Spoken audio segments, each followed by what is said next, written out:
നമ്മളോട് ആരെങ്കിലും നിലവിൽ ചെയ്തുകൊണ്ടിരിക്കുന്ന ഒരു ഇബാദത്ത് മുടക്കണം, നിർത്തണം എന്ന് വലിയൊരാൾ, നമ്മുടെ ഉള്ളു വായിക്കാൻ മാത്രം ശക്തിയുള്ള ഒരാൾ നമ്മളോട് പറയാണ്, നീ ഇനി മുതൽ ബാങ്ക് കൊടുക്കണ്ട, ഉർദക്ക് പോകണ്ട, മദ്ഹ് പാടണ്ട എന്ന് പറയുമ്പോൾ റസൂലുള്ളാഹിന്റെ മദ്ഹ് പാടണ്ടെന്നാ എന്ന് നീ ചിന്തിക്കണ്ട.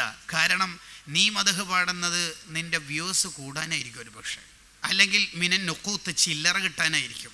ബാങ്കിൻ്റെ സൗണ്ട് എങ്ങനെയുണ്ട്, മക്കത്തെ ബാങ്ക് പോലെ ഇല്ലേ എന്ന 2 കമൻറ്റ് കേട്ടുള്ള ഉഷാറിയത്തായിരിക്കും നിനക്ക്. അത് സ്റ്റോപ്പ് ചെയ്തിട്ട് നിന്നെ റസൂലുള്ളാഹിയിലേക്ക് അടുപ്പിക്കാനായിരിക്കും ആ ആലിം നിന്നോട് ഉപദേശിച്ചിട്ടുണ്ടാവും.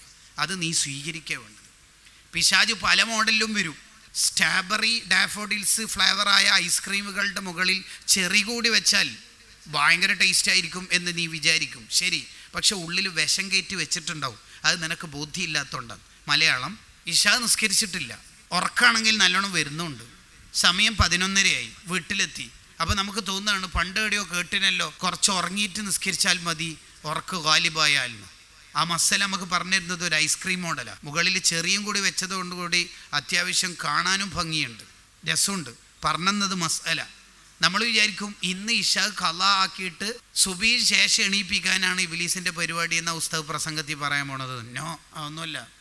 നമ്മൾ അന്ന് 2:30, 3:30, 4:30, 3 സമയത്ത് ഉറക്കത്തു നിന്ന് ഇട്ടു. വൈഫിനോട് തന്നെ നമ്മൾ പറയും, ഇശാ നിസ്കരിക്കാണ്ട് ഉറങ്ങിയാൽ ഉറക്കന്നെ കിട്ടുന്നില്ല. അതെന്തിനാ ഇബ്ലീസ് ശ്രമിക്കുന്നതെന്നറിയോ? നമുക്ക് ഭയങ്കര ഈമാൻ ഉണ്ട് എന്ന് നമുക്ക് തന്നെ കോൺഫിഡൻസ് ഉണ്ടാക്കി തരികയാണ്. എന്തിന്? ഭാവിയിൽ എപ്പോഴെങ്കിലും ഒരിക്കൽ കൂടി ഇശാ നിസ്കരിക്കാതെ ഉറങ്ങാനുള്ള ഉറച്ച കോൺഫിഡൻസ് ഉണ്ടാക്കാൻ. അതാണ് മൂപ്പരുടെ തീരുമാനം. മൂപ്പരുടെ വിഷം എന്ന് പറഞ്ഞാൽ കുറേ കൊല്ലം അപ്പുറത്തേക്കാണ് അമ്പറിയൽ. ഇന്ന് ഇശാ ഖളാക്കൽ മൂപ്പർക്ക് കൺസെപ്റ്റേ അല്ല. എന്നെങ്കിലും ഒരു ഇശാ ഖളാക്കാൻ തെറ്റ് ചെയ്യാനുള്ള സാഹചര്യം ഉണ്ടായിരിക്കെ തെറ്റ് നിർത്താൻ കഴിയുമെന്ന് കോൺഫിഡൻസ് തരും. ഉദാഹരണത്തിന്, അവൾ ആ ക്യാമ്പസിൽ പഠിക്കുന്നു എന്നതുകൊണ്ട് ഞാൻ അവിടെ ഡിഗ്രിക്ക് ജോയിൻ ചെയ്യാതിരിക്കണോ? ഇബ്ലീസ് തോന്നിപ്പിക്കും, നീ ഇപ്പുറത്തെ ഗേറ്റിലൂടെ പോയിട്ട് വന്നാൽ പോരെ, ഓളാട് ഉണ്ടെന്ന് ചോദിച്ചിട്ടാണ് അങ്ങനെയെങ്കിൽ ലോകത്തിപ്പോൾ എന്ന് പറഞ്ഞാൽ തെറ്റ് സാഹചര്യം ഉണ്ട്, എൻ്റെ തെറ്റ് നിർത്താൻ കഴിയുമെന്ന് കോൺഫിഡൻസ് തരിക. മൊബൈലിൽ ആപ്പ് ഒഴിവാക്കണമെന്നോ? അതെന്തിനു മോനെ, അത് തുറക്കാണ്ടെന്നാൽ പോരെ.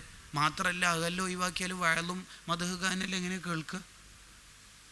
അടിപൊളി, അടിയിൽ പൊളിയുന്നു എന്നാണ് അടിപൊളിയുടെ മുസന്നിഫിൻ്റെ ഇപ്പം പറഞ്ഞ ഇബാറത്തിൻ്റെ താല്പര്യം. അടി പൊളിയുന്നു. ഭയങ്കര ചതിയനാണ് ഇബ്ലീസ്. നമ്മളെ കൂടെ നടന്നിട്ട് പറ്റിക്കുന്ന, ചതി വെളിവാക്കുന്നൊരു ഘട്ടമുണ്ട്. അതാണ് പരലോകം. അന്ന് ഇബ്ലീസിനോട് മനുഷ്യർ ചോദിക്കും, എത്രേ നിങ്ങൾ നമ്മളെ കൈവിടുകയാണോ? യെസ്.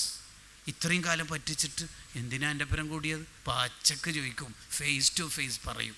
ഇബ്ലീസിന് പിന്നെ കള പറയാൻ കഴിയില്ല. ഇബ്ലീസ് അന്ന് സത്യം പറയും.